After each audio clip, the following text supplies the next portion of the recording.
The Minister for Finance is saying that we are losing 2 billion shillings every day, and that if we steal less in corruption, we are going, this kind of acknowledgement, the casualness with which people are talking about corruption, the outcry of the churches.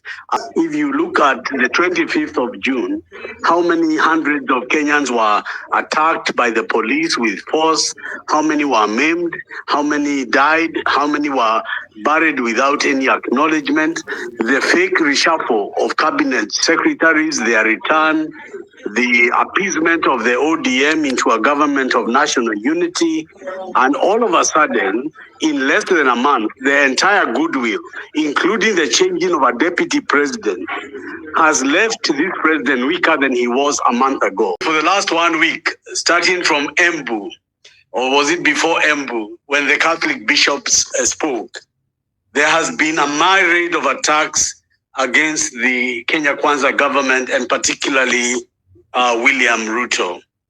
Today it has continued with church leaders from Kisumu, the Anglican Church, and a letter from Ole Sepit. The bombardment against William Ruto is unprecedented.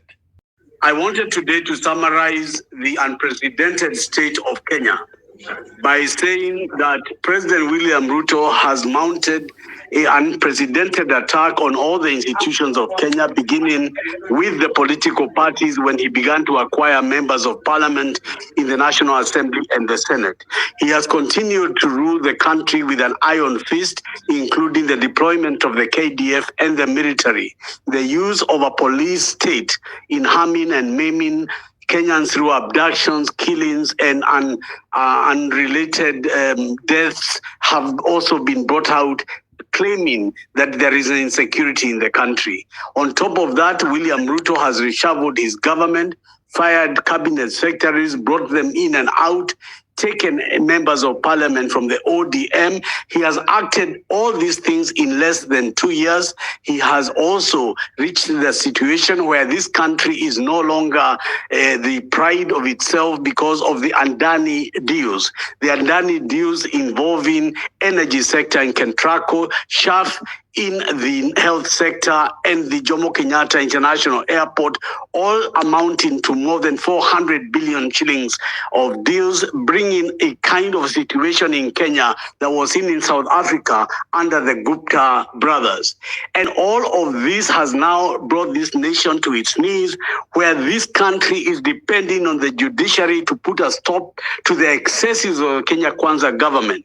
We want in this space to congratulate the churches of Kenya and our brothers in the Muslim and all faiths in this country who are beginning to loud and spread the voice that this country has had enough with Zakayo and his unlawful, unconstitutional ways, and the judiciary better hear before this country is ungovernable.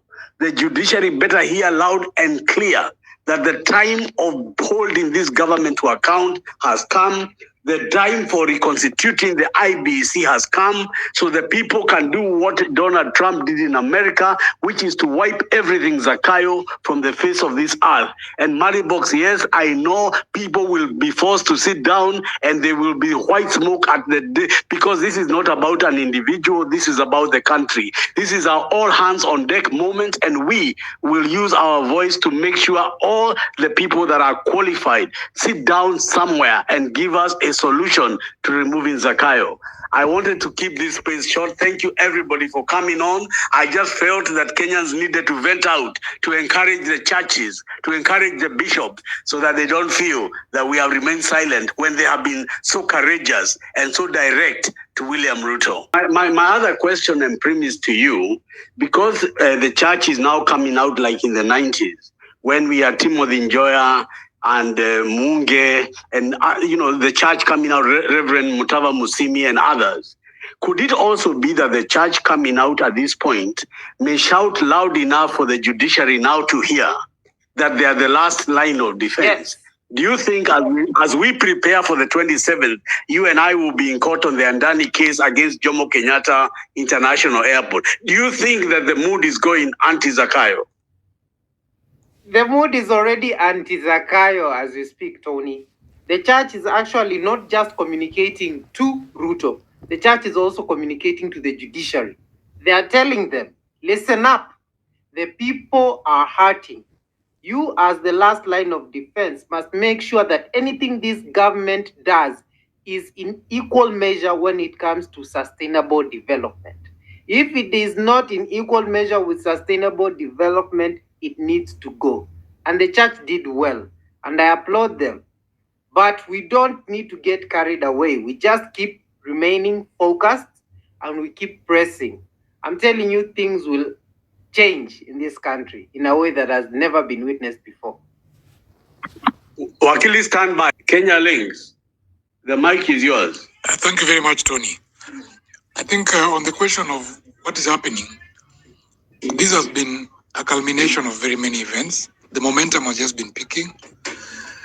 But what has been happening with the court systems, of course, including the impeachment of Rigathi Gachagua, we don't support him. I have nothing against him, but basically he's part of the mess.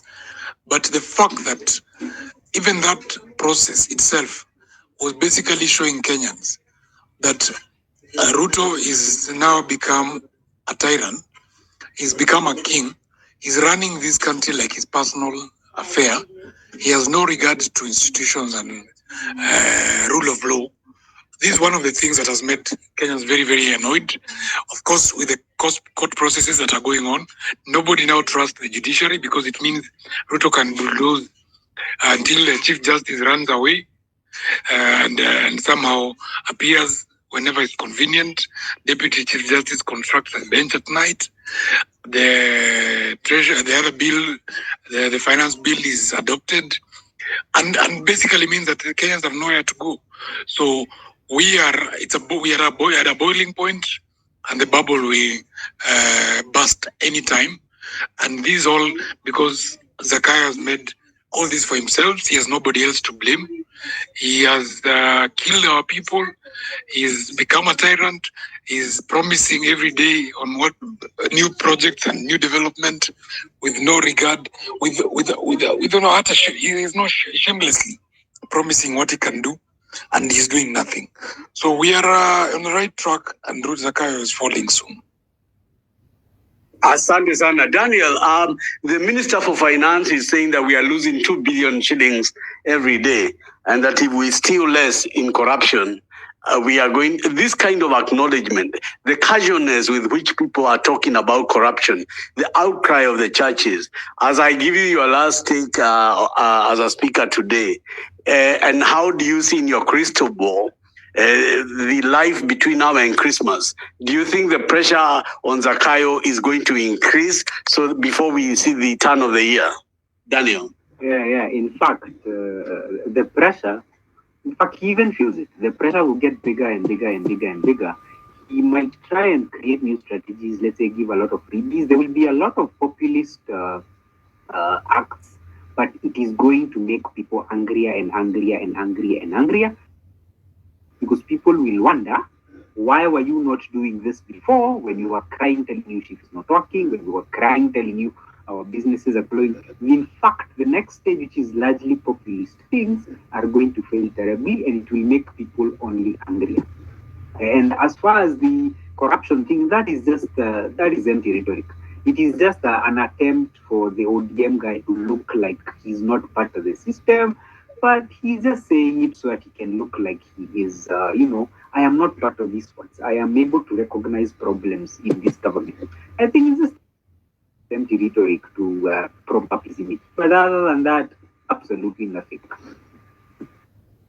Maribox, as I give you your final comments for this speaking space, let me ask you, do you think that Kenyans who are so badly needed a win, if you look at the 25th of June, how many hundreds of Kenyans were attacked by the police with force, how many were maimed, how many died, how many were buried without any acknowledgement, the fake reshuffle of cabinet secretaries, their return, the appeasement of the ODM into a government of national unity, and all of a sudden, in less than a month, the entire goodwill, including the changing of a deputy president, has left this president weaker than he was a month ago. Malibot, is this a writing on the wall? Like you say, Tony, the writing is on the wall. And when Meghan, the U.S. ambassador, stepped down, I think that was the first sign that things are not good.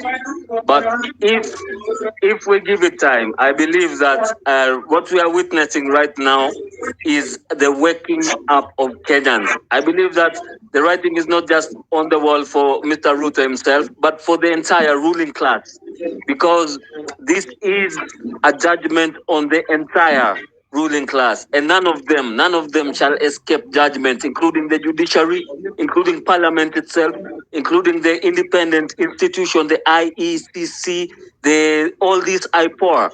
None of them will be left out, because they have failed under this man. They have accepted to be complicited, to be used by the executive to oppress the Kenyan people. So this is not just a judgment, this is not just a writing on the wall for Mr. Ruto himself, but this is for the entire ruling class. And the only thing that I only fear is that in 2027, we might not have a strong enough candidate to compete with this man, because I believe that Kenyans deserve a better leader. But the question is right now, what we're asking ourselves, who is the better leader to take out this man in 2027, TG? That is the biggest question that we have to ask ourselves right now. Thank you very much for the time.